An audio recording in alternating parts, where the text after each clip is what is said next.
SpeakOut now. Today we have 3 special guests for our special segment on Men Struggle Too.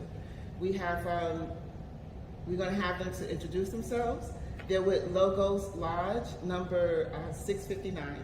So if you could please introduce yourselves. My name is Hoyle Sampson Jr. Larry Williams II. And my name is Joe Scott. Awesome. So I thank you guys for coming, and can you tell me, just give us an introduction of who you are, what do you do for the lodge, and things like that. Okay. Well, I'm the worshipful master for the lodge. I just got elected into this position in April, so pretty much I'm the leader of the lodge right now. Originally I was under his leadership, Joe Scott, but he declined to run another year, so forced me into the seat. But yeah, I'm basically the leader now. He's the past master. So. He's the past master. My name is Joe Scott. I am actually the past master of this particular lodge, and now sitting as the elective title for the Logos. So basically, I'm trying to provide the security of the lodge while meetings going on, and so forth and so on. Okay. I am the senior deacon of the lodge, so I assist this brother as a worshipful master in anything he needs. I sit close to him and do whatever he needs me to do in the lodge. Okay, great. And so with SpeakOut Incorporated, we are a domestic violence organization. We interact with men, women, and teens, and we educate them, bring awareness and resources for domestic abuse. And so one of our components is like we want to bring out information for men, talk about why men go through what they go through. And so we want you guys to be transparent as much as possible, use examples, life experiences, all that kind of good stuff. And one thing is just that we want to know, what are some of the struggles that men go through? I know I did some research, and they said loneliness, self-doubt, lack of direction, and lack of respect, and sexual temptation. Those are the 5 that they said, and they had a whole bunch of other stuff, but I just picked these 5 for right now. Right. And so can you tell me, we'll discuss these as well, but can you tell me what are some of the struggles that you think men encounter? That's deep. Joe, you want to start? Wake up. Well, those are some actually great categories to start off with.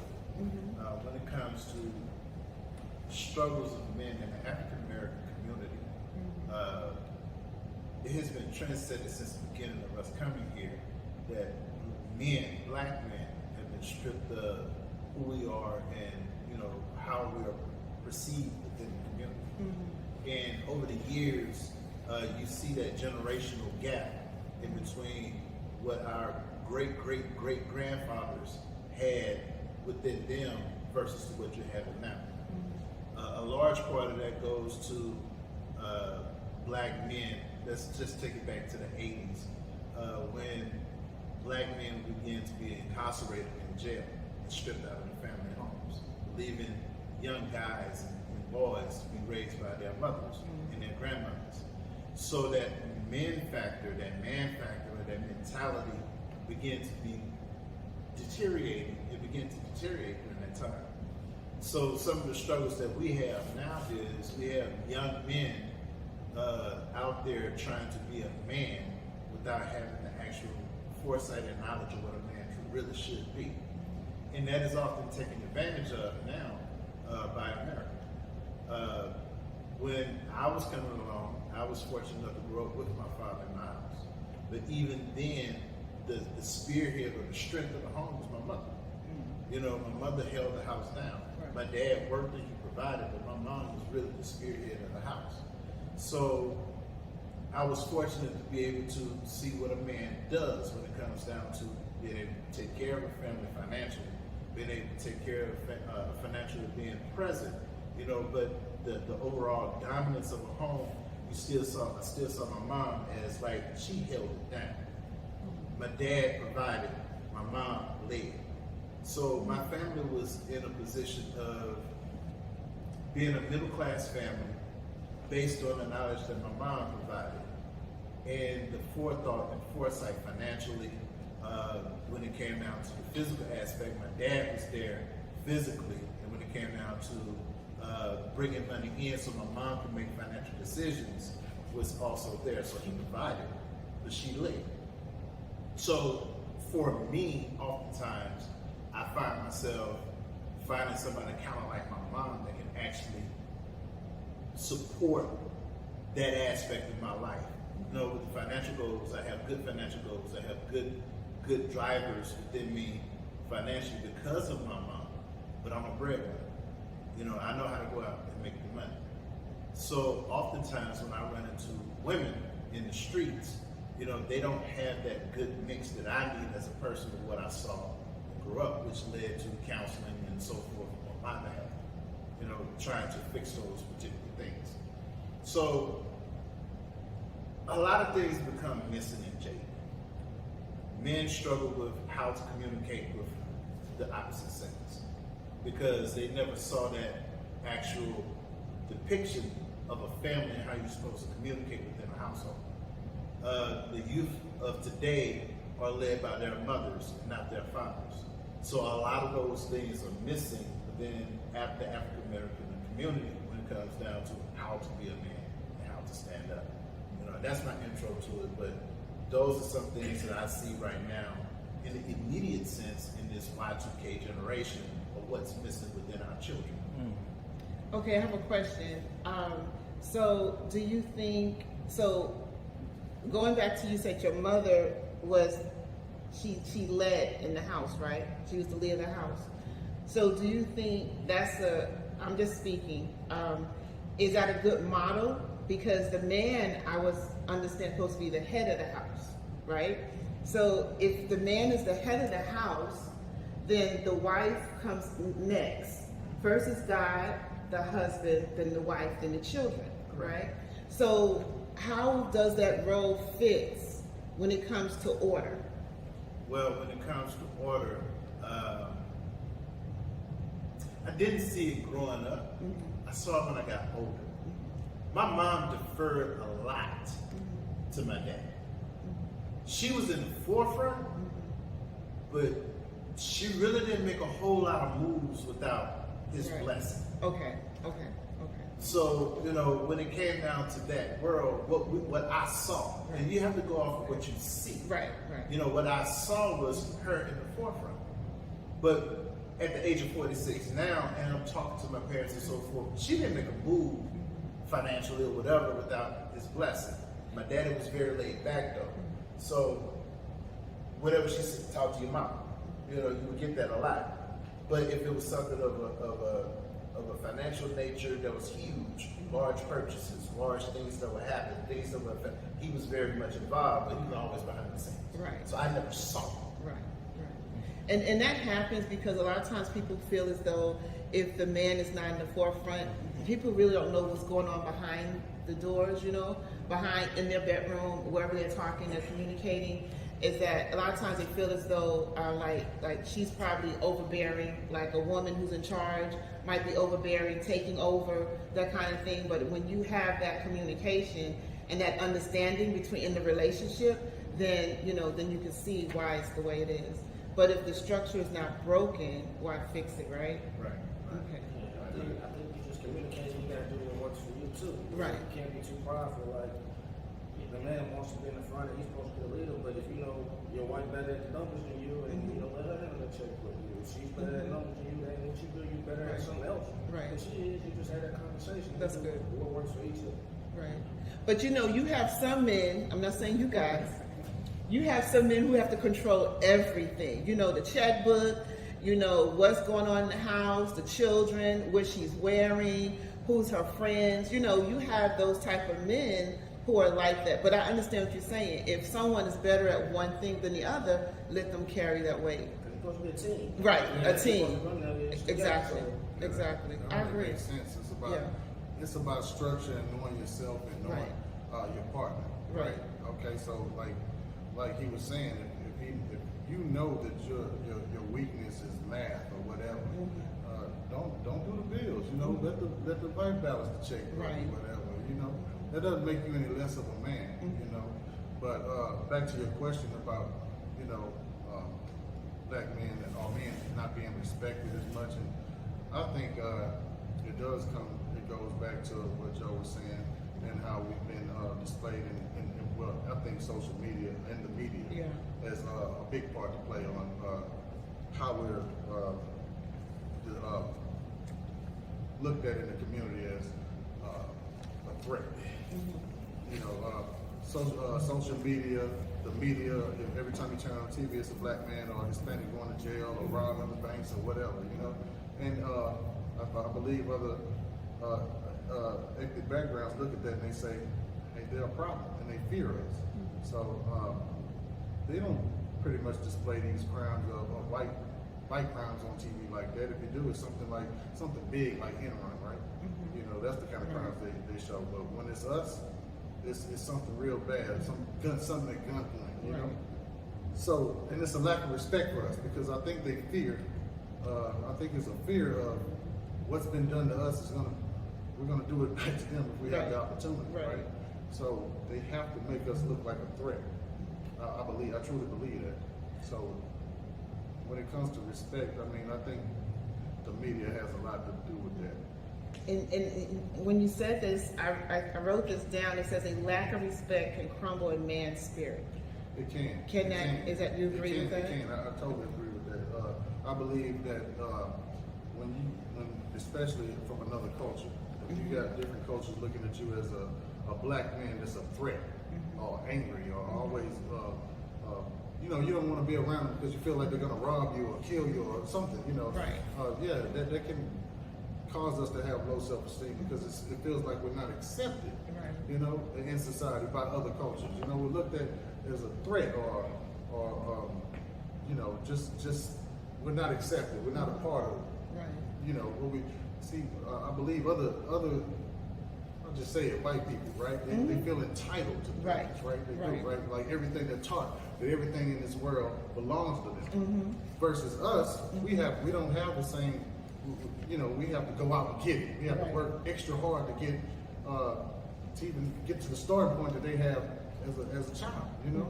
But it's not fair for us, you know? So, yeah, it could be, you know, I would be depressed if I know that I'm sitting next to a man, just a man, period, of a different background than I am.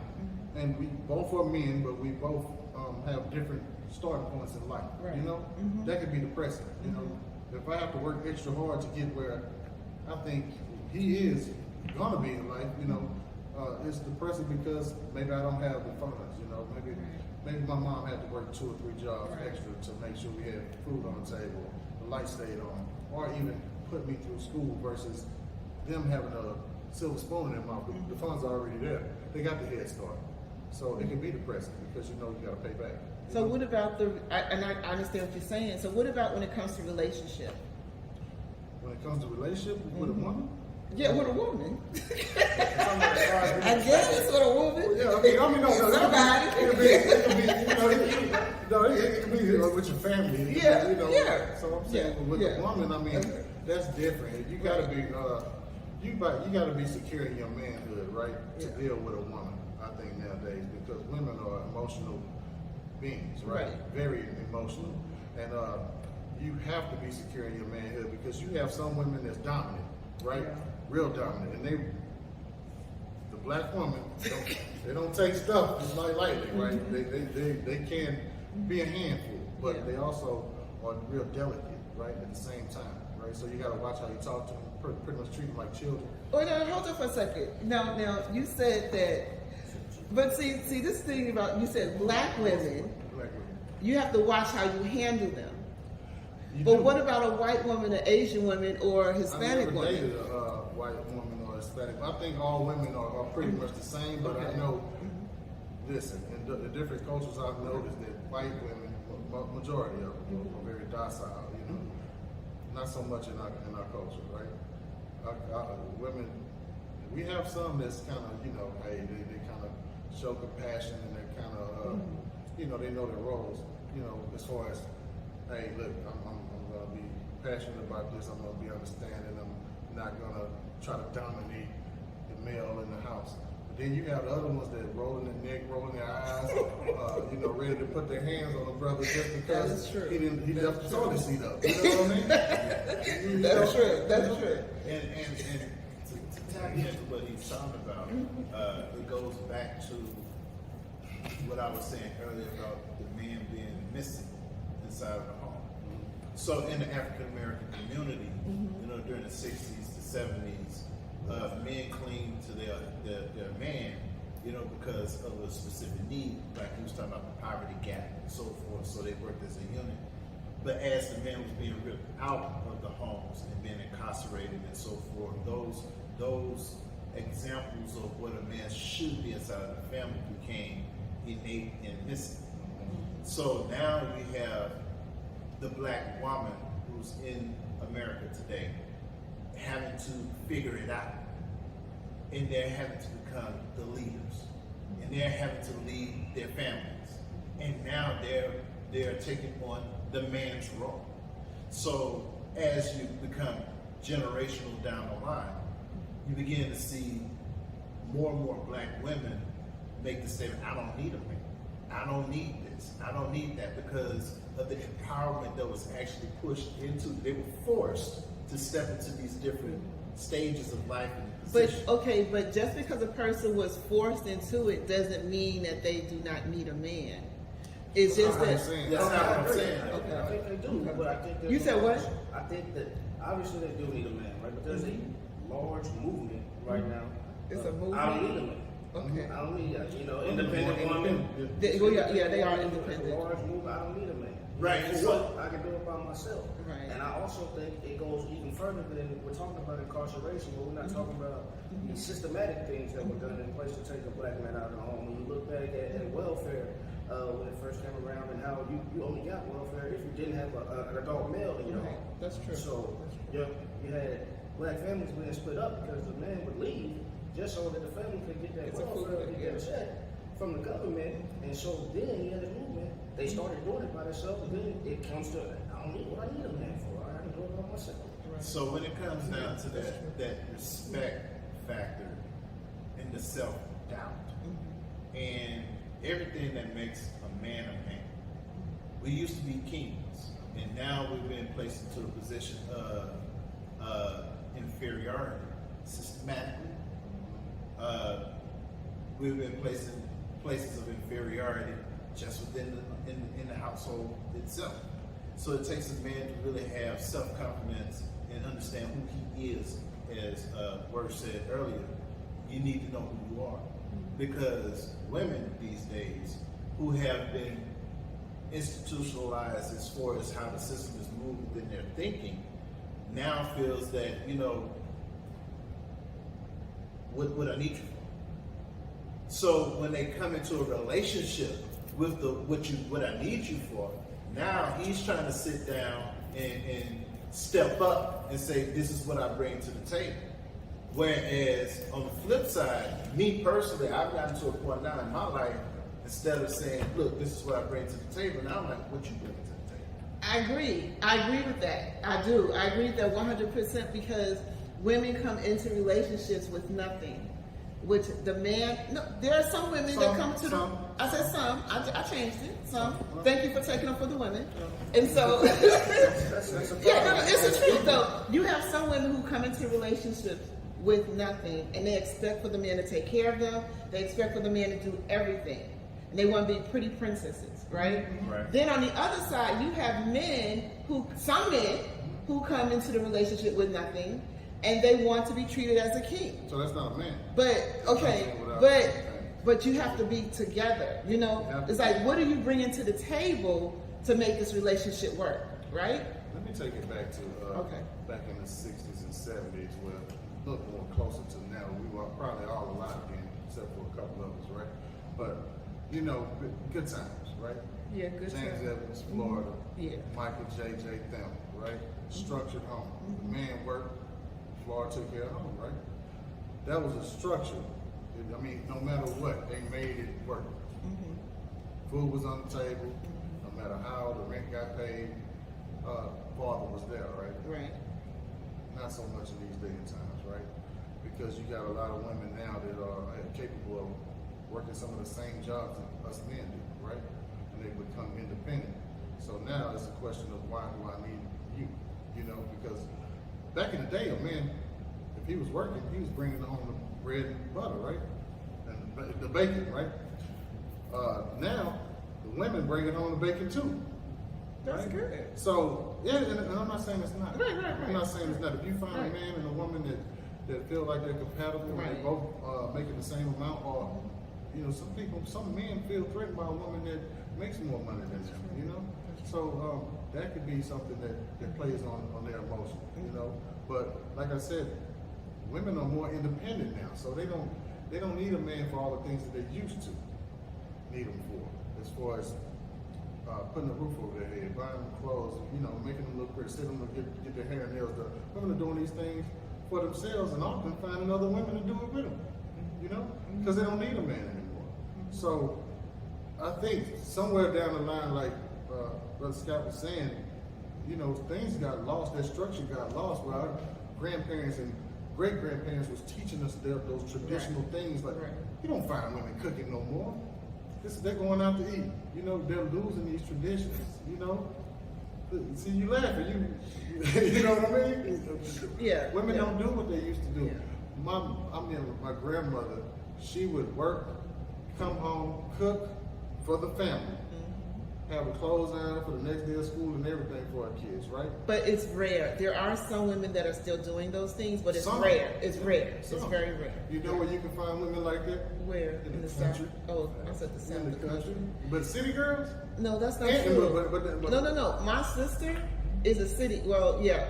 Well, we was raised by a country mama. Okay. So we were taught those things you're saying. We were taught those things, but not everyone was taught those values. Right. On how to take care of the house. They're dying you know? away, is what I'm Right. saying. And so our thing was that she said, before you leave my house, talk to the girls. You got to learn how to cook, clean, and sew. Because you ain't coming back home. You stay in there. You know. Right. And that was the thing that we were taught. So not every woman or female were taught that way. But back in the day, they used to have home economics in school. In school, yeah. They don't have that any longer. How to cook, how to sew, and stuff like that. Yeah, it's The little coming basic back. stuff. The school that my son attends has some cooking classes, but home economics, no, you know, Right. that was being taught back when I was coming to Right, school. right. You too, right? Yeah. But now, not so much. Right. But it begins at home. Exactly. You know, it doesn't begin in Exactly. class. You know, it begins at home. Exactly. So you have these broken homes because the father's gone. If it's a son, they're being raised by the mom. Right. And I'm a true believer that I'm not saying a woman can't raise a boy into a man. I believe they can, but they can't teach him how to be a man. You know, that's something that I truly believe in. If he's missing, you know, that child grows up with a lot of doubt. Hey, look, am I as good as everybody else? You know, in society. Right. You know, because you're seeing how we're treated as black people in America. You know, you're seeing the knees on the neck. You know, and it's being recorded. Right. And people are saying it's wrong, but they're not interfering, you know, because they're scared to be the same person on the street with them, you know? Right. I mean, how do we stand up against things like this as black men? Where if I walk outside and see a cop with his knee on Joe's neck, right? What's to say that if I interfere with that, I'm not going to be the next in line? You know what I'm saying? Right. At some point, we got to stand up and do what's right, and stop talking about what's doing. You know what's right. We got to stand up and do the right thing, even if it means our life.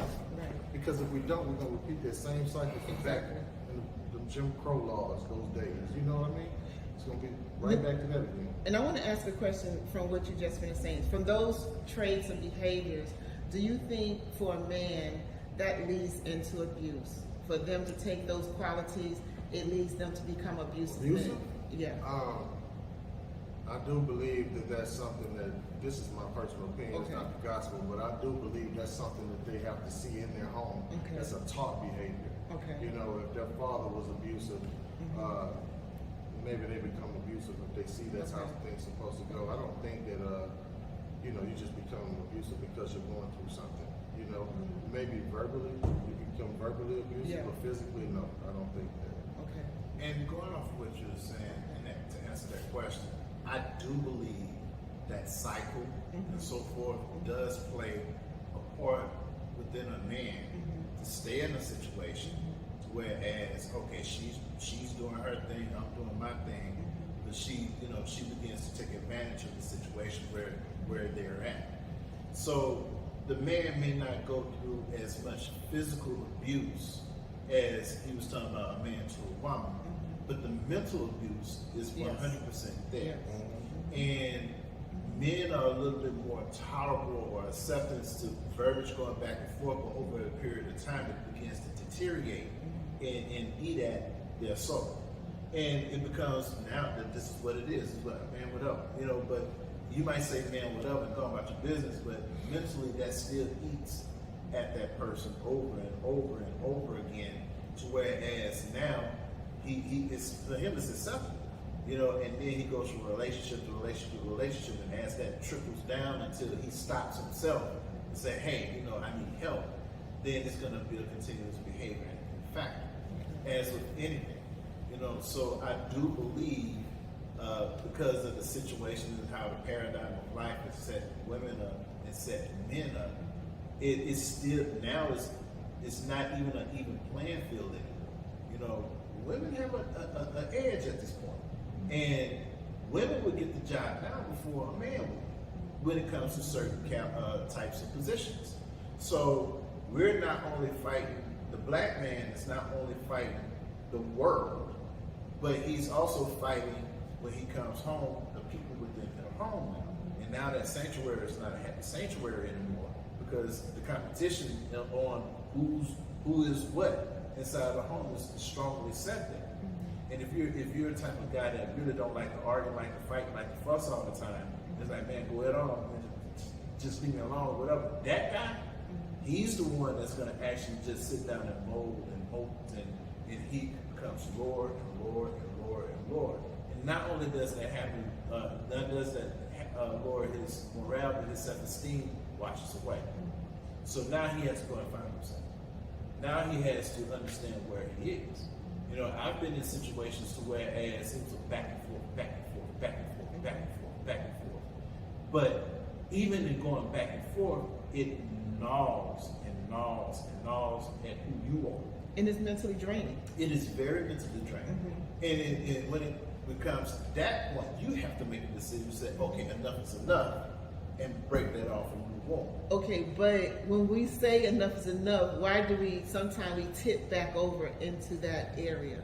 You tip back over to that area. I was going to say, you're going back to what is familiar. So do you just what you understand? So you saying that you're familiar with it, but it's an abusive situation? No, listen. Yes. Go for it. So listen. Listen. I don't know what you're about to say. So you might want to address this first. Well, I can formulate it. I think it all goes back to your question about respect. Right. First, I think that men, and especially black men in particular, need to be respected more than they might need to be loved. And I think also that respect, if you don't respect me, you can't love me. That's all right. That's good. I like So it. you have to, if you don't respect me, you can't love me. And I believe that. And so I think that's very important. I also think that you asked what the initial problem is, and we kind of spoke around it, but I think black men have a need to be wanted, or we need to know that we are needed. Why? Because, like he said, I don't want to come home and fight. If I go out on the street and the white people look at me like I ain't worth nothing, and the cops on the street start, they don't think my life is worth nothing, they murdering me, and my job is to go to court every day and fight for our people's lives, and I'm fighting there every day. I don't want to come home and fight you too. That's true. I don't want to come home and say, I don't need you. That's what everybody don't need. So why would I come home to my black women and they tell me the same thing that the rest of the world telling me? Your life ain't worth nothing, we don't need you, we can do without you. Why? That's Gotta a be huge some key. respect. That's Gotta be good. some And type of respect. All tied into respect. Right.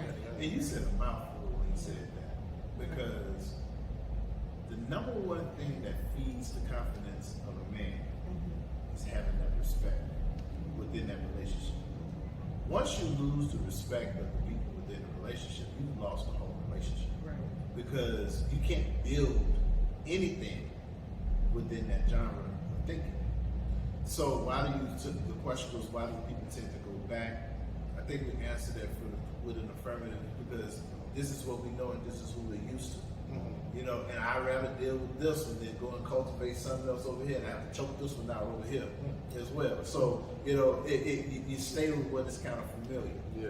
But why not just- Until you get the coaching and counseling and the help that you need internally, you can't move forward. Some people So don't know how. they don't know how. And in the black community, counseling is not highly suggested. It's starting to become a fashion now. And notice what I said, a fashion. Right. But the seriousness of getting counseling is the only thing that's really going to help a person come full circle. You know, and that don't have to be to a direct counseling. I support all the time. But- and we bounce stuff off of each other all the time. But Plus, I think, are you really like going away to end it, or are you really just running from conflict resolution? From that Like, moment. we gotta have this conversation. that's to true. Resolve this conflict, whatever it is. Are we just running away from the conflict and then going back, knowing that we haven't had whatever conversation needs to be had to resolve the conflict, or not? Because it's familiarity. It's, hey, we wanted to make it work. We just tired of being beat up, or listening to the same album over and over. But we still wanted to make it work. Plus, I don't think women truly understand what we get from them. So the same way I said, if I'm out here doing my job and the whole world's looking at me this way and I come home and you berate me, if it's the opposite, if I come home and that place is peaceful and I come home and you say, I know you had a hard day, but keep pushing. Something simple like that. You don't know how much we take from our, like you said, it's very important. Like, everything could go wrong, but if I come home just knowing that you got it, Me against the world, and then I go home and it's me against my family, my wife. We need support. We need respect. We need that support there. You know, like I said before, some men go back to a familiar place, and sometimes, you know, when your heart is in something, you invested a lot of time in it, you put up with stuff that you really don't want to put up with. You know, we stay because of hope. We hope that things change later. Sometimes we just don't know how to make that change. You have to be self-aware and know how to address the situation to make change. And sometimes we have to put our foot down and say, listen, this is not what I'm going to tolerate. You know, it's time. Sometimes you have to sit down and have a one-on-one with your wife, and you got to be harsh, or your spouse, or whoever it is. But you got to be harsh and say you got to be stern. I'm not saying to go out there and cuss her out and tell her what she's going to do, but you have that talk with her. You know, let her know, hey, this is unacceptable. boundaries. Yeah. You have to have boundaries. You have to have boundaries. You can't have a successful relationship without boundaries, respect, Right. and support. You have to support me when I come home. You have to have that respect. You have to know your boundaries. Without those, everything's going downhill from there. So my question is peace of mind more important than hope?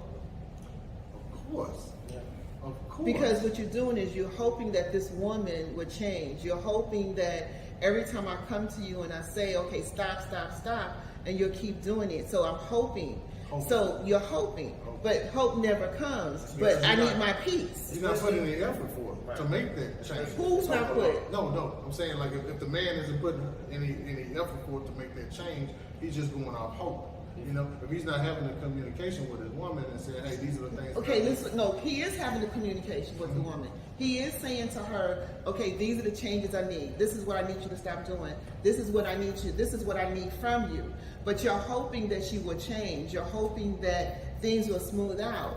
But it's not changing. So are you staying in here or are you waiting for peace? Listen, if you don't love me, go ahead, man. Go ahead. You're asking if I'm telling you this is what I need. I'm telling you like this is what I need. You're explaining. I want to work. I'm explaining that. And if she's not willing to do it, Right. then you got to have your peace. Watch this. Right. Okay. If she not, if you peace of mind, Peace of mind. If I'm telling you what I want, and you telling me, or not even telling me, you're doing the opposite, Peace. I'm gone. Okay. Okay. That's how they but do. some men don't go. They stay there because of familiarity. Whatever Okay. that word is. You familiar with that place? Watch this. Watch this. Let me show you something. There's different stages that we Right. go through, right?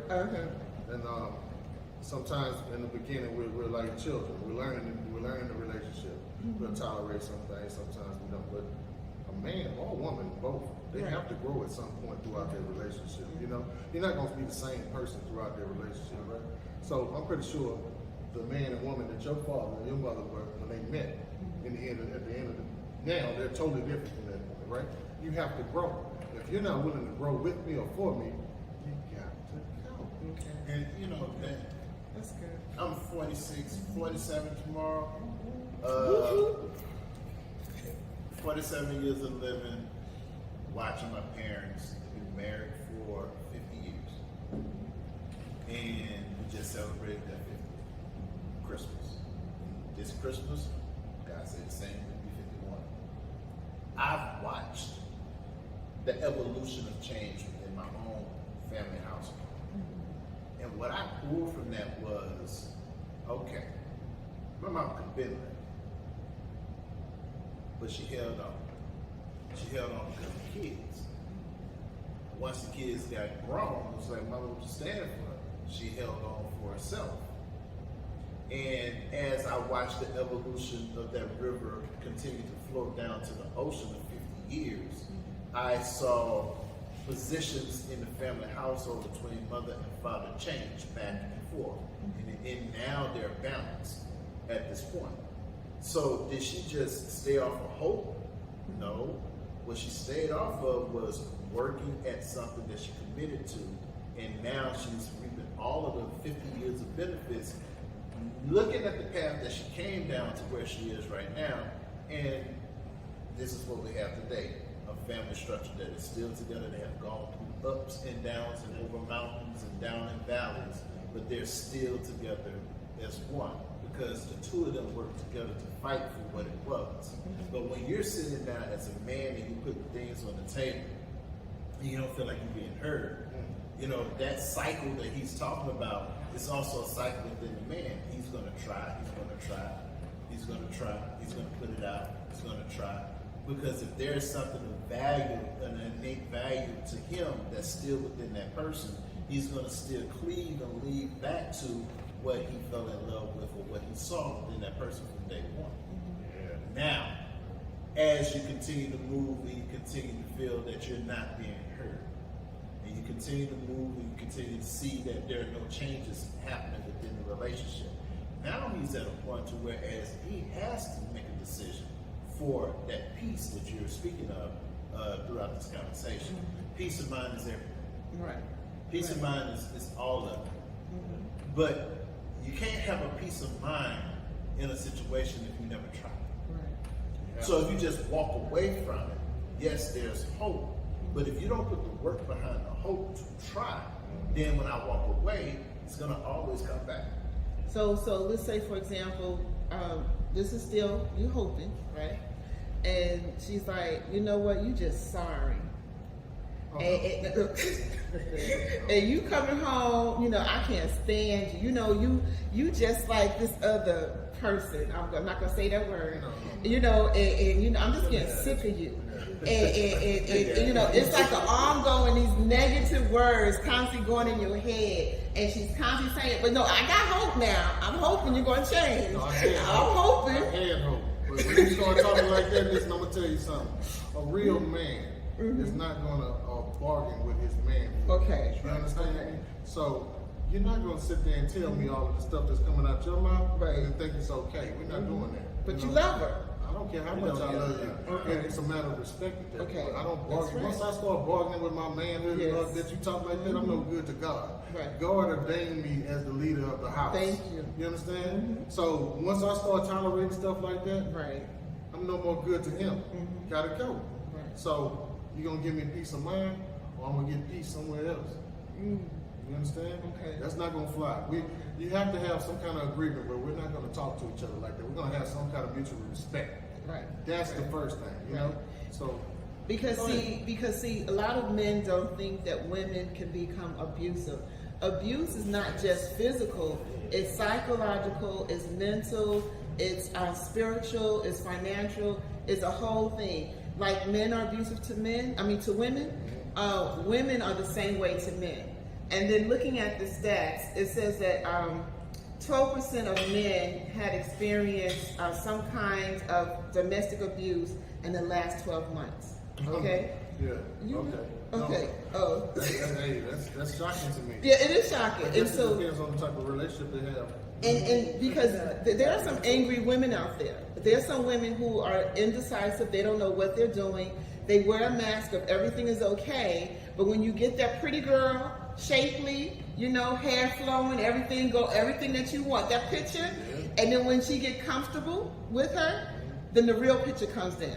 You see what I'm saying? Because she's And the using same everything thing. that she's Yes. given. She's Right. been blessed with to pull you in. and draw- Exactly. But see, you have, like I said, as a man, you have to know yourself, right? Right. And you have to know what you're worth. Right. You know, and if you just want a trophy, that's cool. Go get it. You know, but it's all about what's inside your mind and heart for me with a woman. You know, so she's gonna be loving and caring and nurturing to my kids and everything. She can look like Magilla Gorilla. You know, I don't care. As long as she's gonna love me for me. But if she's, and this happens a lot where they're so beautiful, but they don't know how to take care of home. You know, Right. and guess what? Those women that are like trophies, if they can't find what they are looking for in you at home, they tend to dip out and find other men that have what they're looking for. They'll do that, and I'm saying men will do it too, you know what I'm saying? After the woman has kids and gets kind of, out of shape or whatever, whatever the case. You don't need a real reason to cheat, but it happens, right? But women do it all the time. They use what they have. Men, it's both, because men use what they have too to get the woman, right? Yes. If we got the money, we feel like we got the power. And if you look like, something that I want, I'm going to use what I, to get you. Right. It's both ways, Right. But you have to have some kind of morals and self-respect about Exactly. yourself, I think going back to your question about why men sometimes stay, for me, like I said, it's either the conflict resolution, but it's also two things, right? Because you can go be with somebody new, but that person gonna have their own set of BS, right? Everybody got something. So you've been with this person for this long, and you know them, you're kind of familiar with them. So you can either stick it out and work it out. So if you just leave it just because, without trying to put no work in, you're gonna go to a whole new person. They got a whole different set of BS that come with them. So you can't just run. And I think also another reason why men stay is because I think sometimes women forget that a man chooses you. So I'm with you because I chose you. Man chose. I choose the woman. And we choose you too. Right? Okay. True. But you forget, I chose you. Why Right. am I going to stay? Because if we didn't want to. I chose you. That's why I'm here. Yeah. That's why I'm going through this one. That's why I'm sticking it out, Right. because I made a decision. Right. And true. that comment is so much That's more good. powerful too, because once you start stacking the deck and you start cutting that deck and looking at the cards that's in that deck, when it comes to men, let's talk about your 10 listers. You talk about your top 10, all right?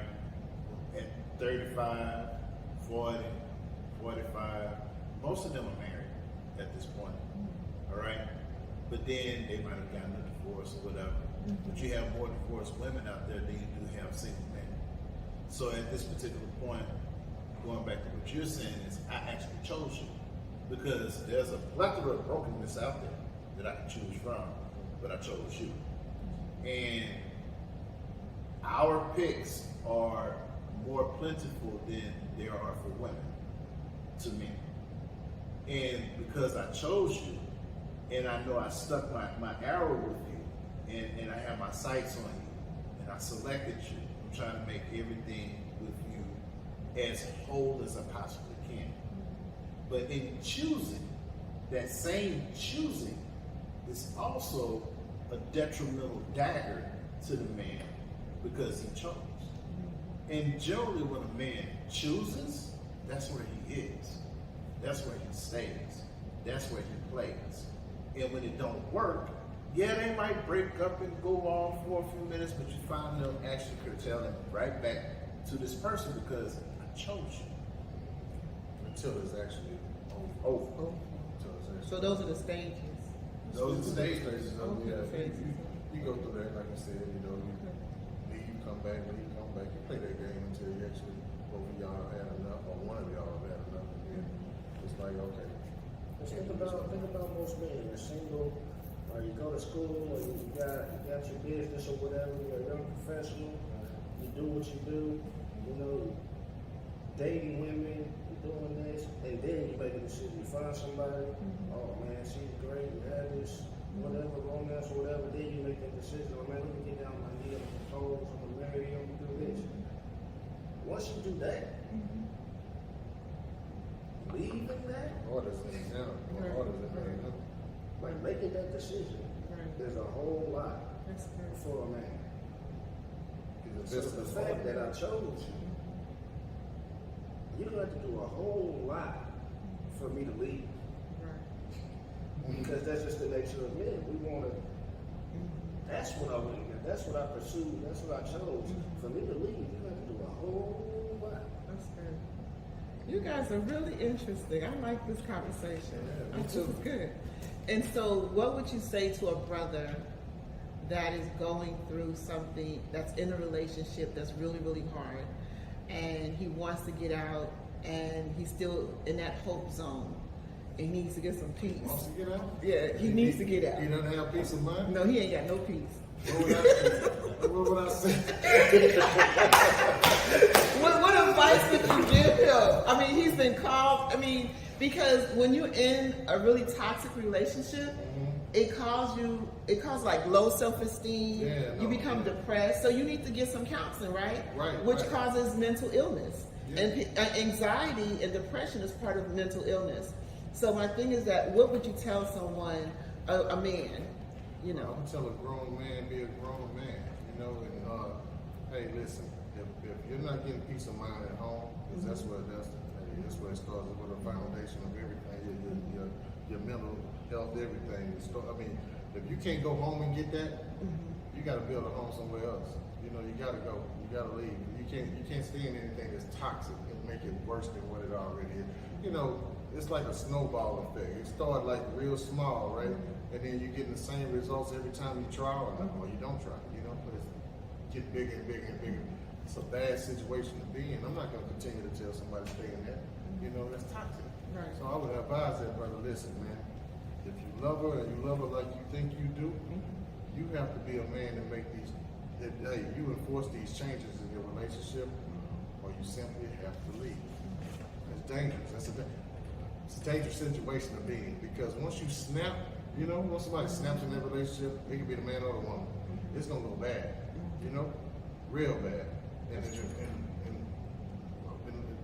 I wouldn't want that to happen. You know what I'm saying? So to prevent that from happening, the best thing for the man to do is to pick up and leave. Right. You know, he was saying earlier about both of them, saying about being familiar with a woman. You know, and we can start over at any time. But do you know how many faces there are out there in the world with a whole bunch of baggage behind them? You know, it's like my first time meeting y'all, right? And I don't know y'all from Sam, I had on the house cat, right? But I bet you there's a story. Each one of y'all have your own story, you know, and what y'all been through. I don't know it, but we just met, right? Right. You don't know my story, you know, but we might look good. I might look good to you. You might look good to me. You know, we meeting each other for the first time, and we gotta accept all of that baggage that you know you bring to the table and I bring to the table, and it's a lot. Your past relationships, what you like, whatever, mine too. You know, all that we put that on the table, and you sort through that stuff and see what you will tolerate, what you won't tolerate. If you don't do that in the beginning of the relationship, you just say, hey, look, pretty face, I love you, I'm gonna marry you, you know? Then you start asking them questions, well, who you been with? How many people you been with? And all, I mean, like, you know, you ask the question too late. It's too late now, you already invested. Right. Now your heart in there, you know? It's too late.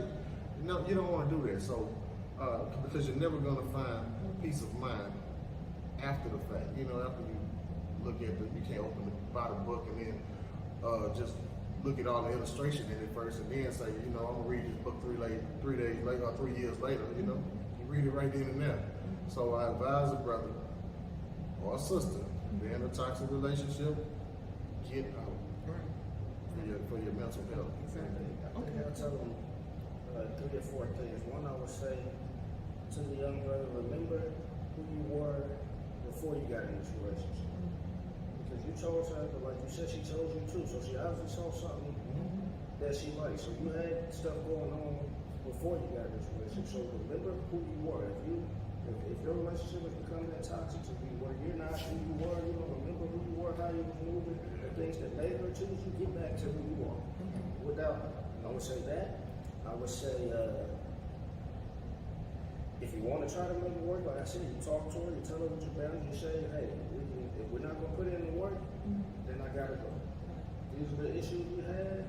We can work at it every day. If we're not, I got to go. And I would say, talk to somebody. If it's like you said, counseling is, you know, it's growing in the black community, but it's still you kind of look at it a certain way with the side eye. So if you're not going to go to a cancellation, pick up the phone. You got homeboys.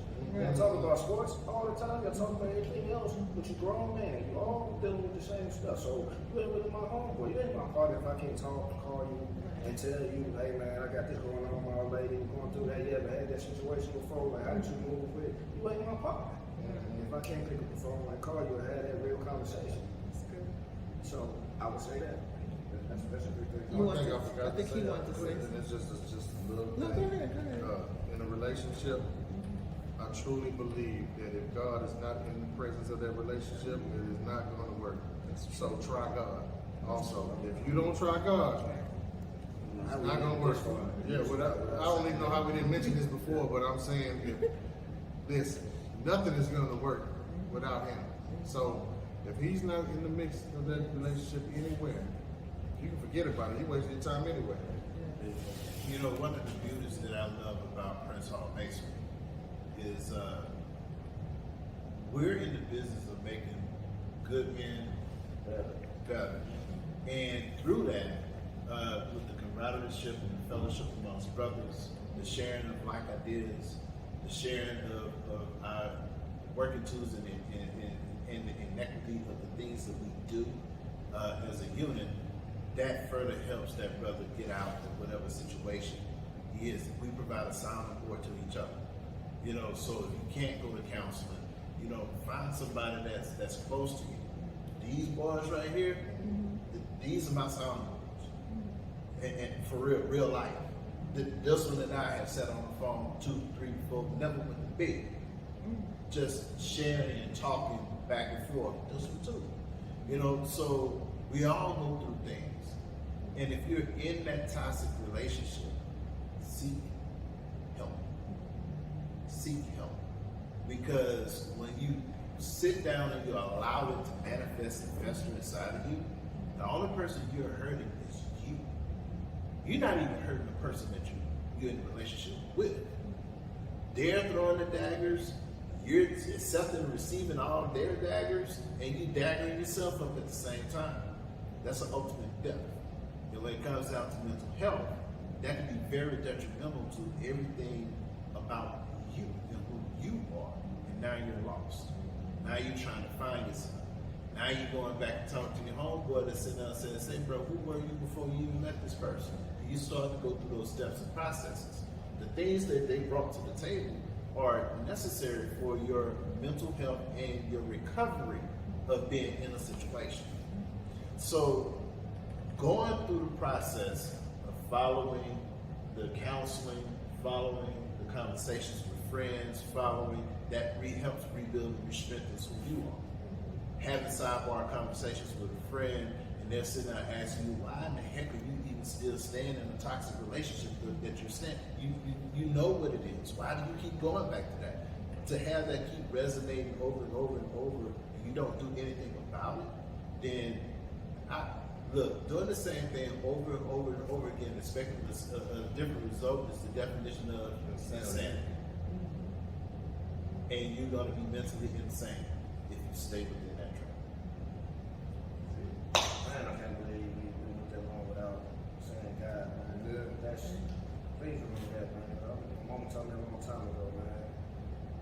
you can't think about being serious with a woman. If the woman never prayed with you or for you, then you shouldn't be thinking about going to another step. Right. What if she don't believe in God? Yeah. That depends on you, you know. So that's what I'm saying. It's not gonna work. Gotta be equally yoked. You're a Christian, and she's not. It's not going. That's why I don't go off strictly beauty, you know, or whatever men look at, and then or attracted to. Yes, fun when you're single, you can do whatever you want to do, right?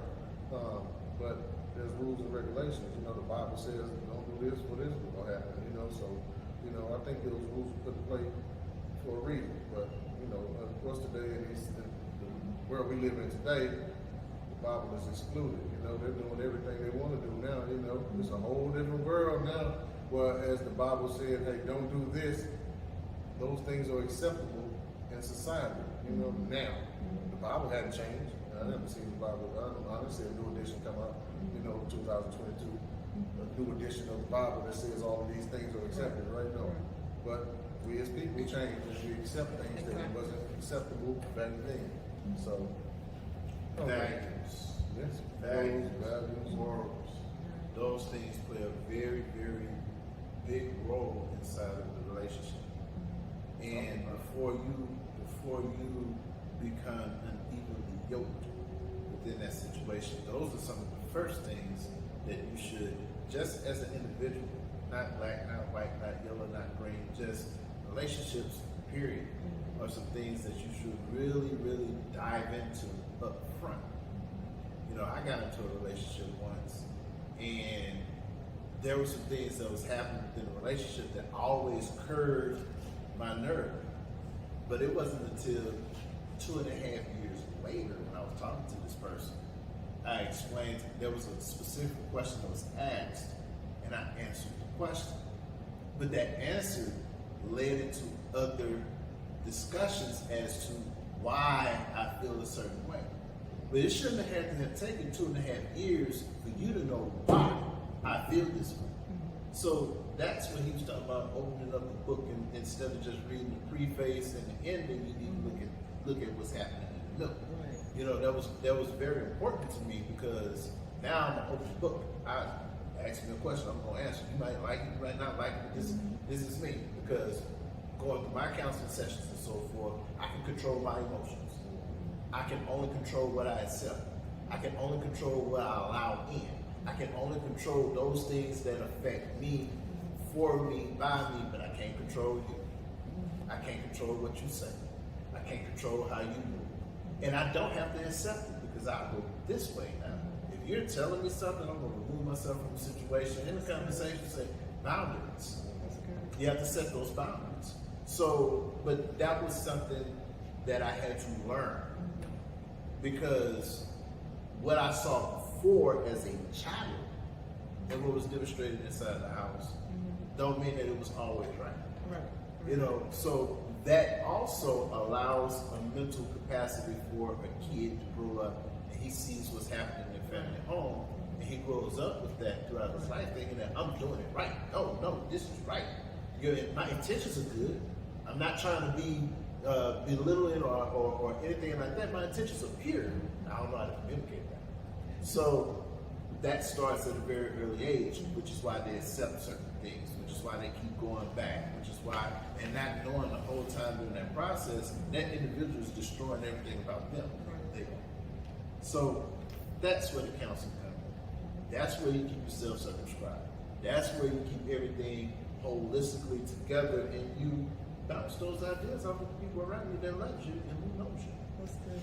That's A good. couple things too. I think your outlook too. Make sure that your outlook is right. When you get into these relationships, in the beginning, everything is so full of passion and love, and you act off those emotions, right? But you gotta know and understand that love is a choice. You making a decision to love that person every day, because she's not gonna always look like she looked when she's 25, and maybe y'all gonna go through some cycles. She's gonna be a different person, she's gonna be a different person, she's gonna grow, you're gonna grow. That fire might get a little dim at some point. What you gonna do? It's a choice. So it ain't always gonna be up. It's gonna be ups and downs and all around. And I heard people say, old man come and say, man, we fall in love, 4 or 5 different times in the marriage. Each time you start over, so you want to make sure that you understand that you're making a decision about that person, and that you're making a decision. And also talking about going back to why we didn't talk about this, but I think it's important too.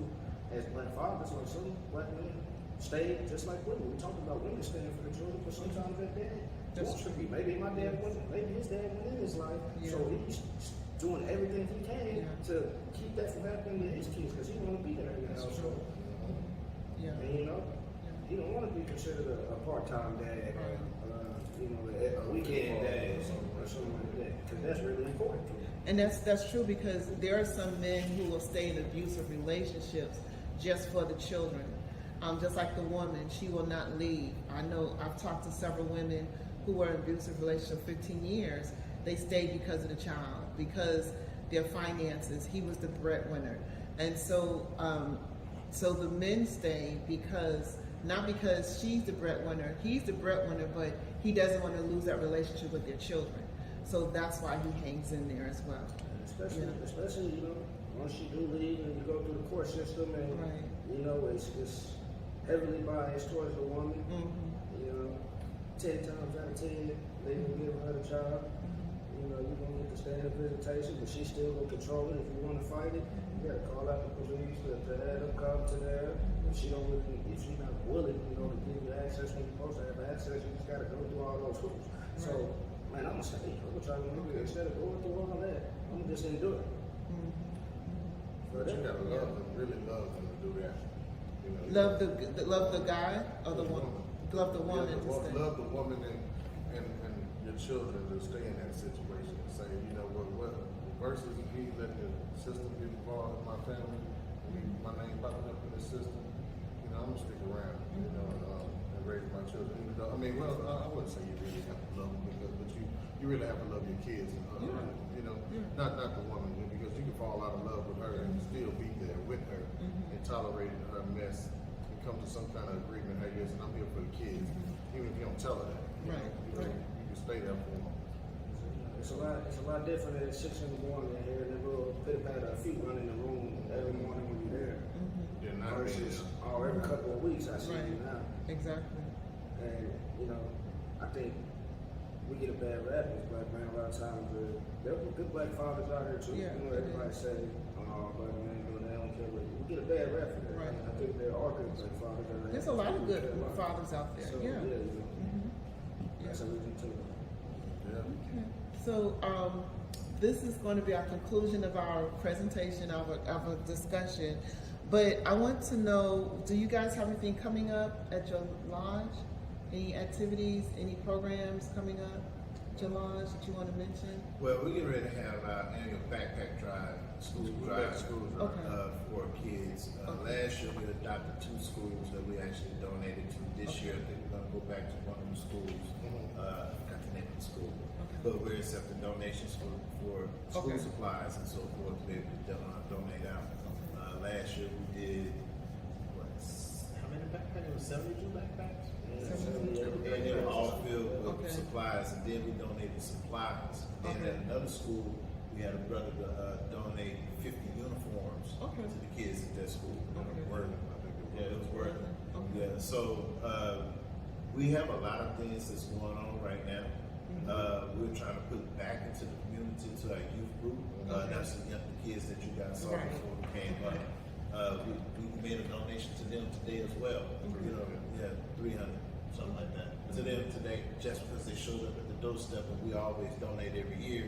It's like, this is the perfect time to bring it to the meeting and make the donation. I always want to get back to the future of our children, so they're being led by good men out there, we're trying to raise them to be what some of the what our families try to teach us to be, if you had a structured home and the father was there, or even if it wasn't, you want to teach them that, hey, there's a better way, so putting back into their education and whatever is always a plus for us. I truly love that.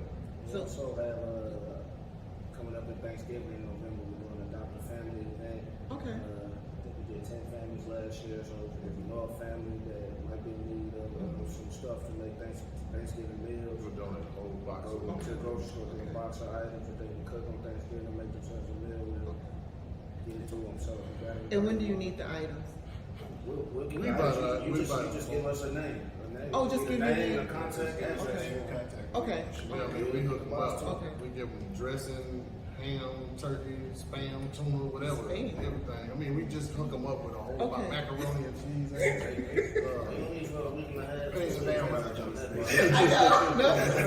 Pound cake, whatever. I mean, Right, I'm just playing. we hook them up. We hook 'em up. Okay, if you want to really donate to all of the causes that we have through our non-for-profit, right now we have the Most Worshipful Prince Hall Charitable Foundation.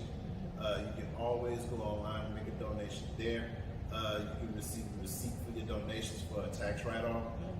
We're truly doing this for our African American communities that we have out here, and we're definitely trying to make good men better. Awesome. This is the end of our discussion. Thank you guys for allowing us to interview you. I want to say that you guys are fabulous, is the word. That was a long pause right there. No, you know what? You're gonna make it hard for a sister, okay? No, I think that you guys are really fabulous because of what you're doing. Your expressions and what you said, you was very open.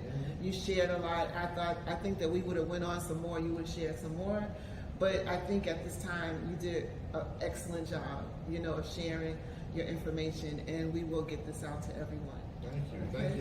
And from the logos, we want to thank SpeakOut for coming out and actually sitting down and taking time with us, just for us to be able to share from a male's point of view within this delicate subject.